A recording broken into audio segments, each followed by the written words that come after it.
আজকে আমরা ক্লাস করব কুমিল্লা বোর্ড 23 এর আলোর প্রতিফলন থেকে যে প্রশ্নটা এসেছিল সেটা হচ্ছে আমরা বোর্ডে দেখতে পাচ্ছি কুমিল্লা বোর্ড 23 এর যে কোশ্চেনটা এটা একটা হচ্ছে অবতল দর্পণ।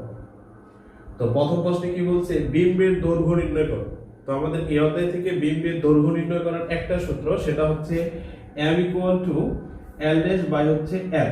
এই lটা হচ্ছে লক্ষ্যবস্তুর দৈর্ঘ্য আর l ড্যাশটা হচ্ছে বিম্বের দৈর্ঘ্য। বিবর্তন m হচ্ছে বিবর্তন, অর্থাৎ বিবর্তনের মানটা যদি মাইনাস হয় তাহলে বিম্বটা কি হবে উল্টা, আর বিবর্তনের মানটা যদি প্লাস হয় তাহলে বিম্বটা কি হবে সোজা। তো এখান থেকে এই মানটা আমরা বের করব। এই মানটা এল ড্যাশের মান বের করতে হলে আগে এম এর মান লাগে। এবার আরেকটা সূত্র আছে m minus v by you.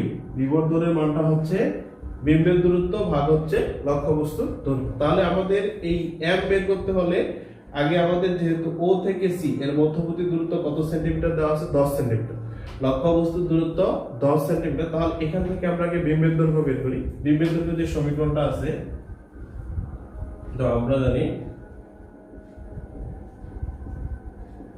1/v + 1/u = 1/f। এখানে কি হবে, এখানে আমরা যদি ফোকাস দূরত্ব হবে বক্রতার ব্যাসার্ধের অর্ধেক, মেরু এবং সি এটা হচ্ছে বক্রতার ব্যাসার্ধ। ও সি এর মান দেওয়া আছে কত 10 সেন্টিমিটার। ও সি এর মান কত দেওয়া আছে 10 সেন্টিমিটার। তাহলে বক্রতার ব্যাসার্ধ কত হবে, ফোকাস দূরত্ব হবে r/2, তাহলে হচ্ছে 10/2, তাহলে হচ্ছে কত 5 সেন্টিমিটার। সি বিন্দুতে আছে আমাদের লক্ষ্যবস্তু, সি বিন্দুতে আছে লক্ষ্যবস্তু, তাহলে ই কত হচ্ছে 10, তাহলে v = 4। তাহলে v এর মানটা যদি বের করি 1/v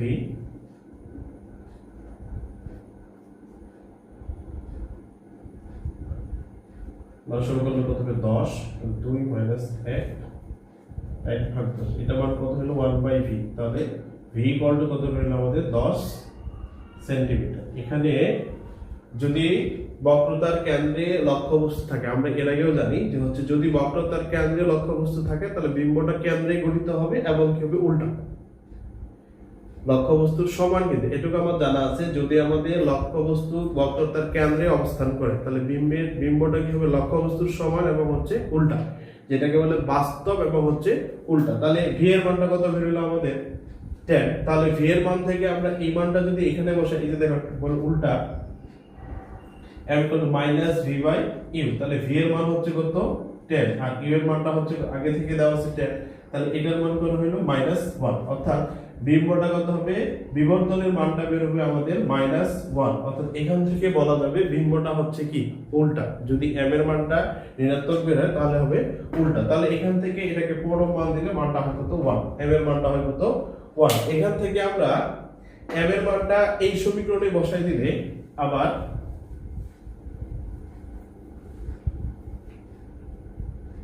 আবার যদি করি, এই যে দেখেন আবার m = l dash by l। তাহলে এখানে l হচ্ছে লক্ষ্যবস্তুর উচ্চতা, এই যে cp এখানে হচ্ছে লক্ষ্যবস্তু কত সেন্টিমিটার দেওয়া আছে 12 সেন্টিমিটার, এটা হচ্ছে 12 সেন্টিমিটার। আর m এর মানটা উপর থেকে যেটা বের করছি 1 আর l ড্যাশ হচ্ছে 1। তাহলে l ড্যাশ কি লেখা যায় ml, তাহলে কত হবে 12 1 গুণন 12, তাহলে হচ্ছে কত 12 সেন্টিমিটার। অর্থাৎ যদি বক্রতার কেন্দ্রে লক্ষ্যবস্তু থাকে ওই বস্তুটার বিম্বের দৈর্ঘ্যটা হবে লক্ষ্যবস্তু দূরত্বের সমান। যদি সি এবং এফ এর মধ্যবর্তী স্থানে লক্ষ্যবস্তু থাকে তাহলে বিম্বটা কি গঠিত হবে, আমাদের ঘ নম্বর প্রশ্নে সেটাই বলছে যে যদি লক্ষ্যবস্তু সি এবং এফ এর মধ্যবর্তী স্থানে হয় তাহলে বিম্বের আকার আকৃতি অবস্থান নির্ণয় করো বা রেখাচিত্রের মাধ্যমে ব্যাখ্যা করো। সেটাই আমরা এখন দেখব।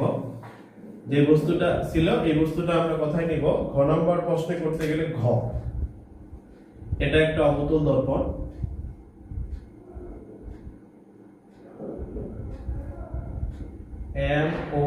m ড্যাশ একটা অবতল দর্পণ, m হচ্ছে ফোকাস, c হচ্ছে বক্রতার কেন্দ্র।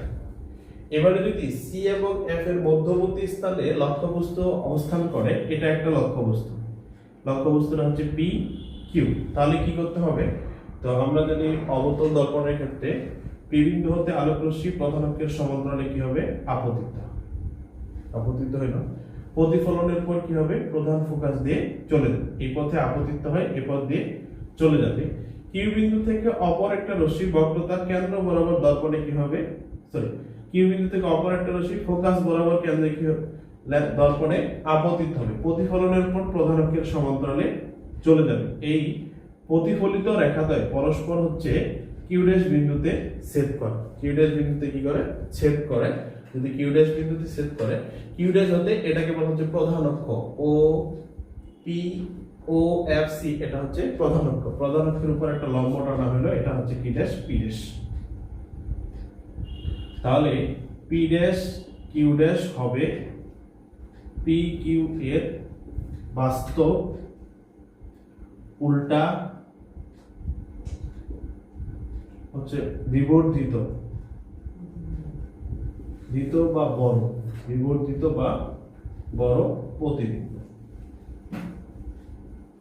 এতটুকু লিখতে পারলে, যদি ব্যাখ্যাটা আমরা দিতে পারি, তাহলে 4 মার্কের আমাদের আনসার করা হয়। এখান থেকে যে কয়েকটা প্রশ্ন আছে বোর্ড কোশ্চেন এরকম, এখানে বিবর্তনের সূত্র দিয়ে আর হচ্ছে আমাদের এই সমীকরণ দিয়ে যদি আমরা অঙ্কগুলো করতে পারি, ইনশাআল্লাহ এখান থেকে 7 থেকে 10 মার্ক কমন পাওয়া যাবে। 7 মার্ক তো অবশ্যই আসবে, গ এবং ঘ এগুলা।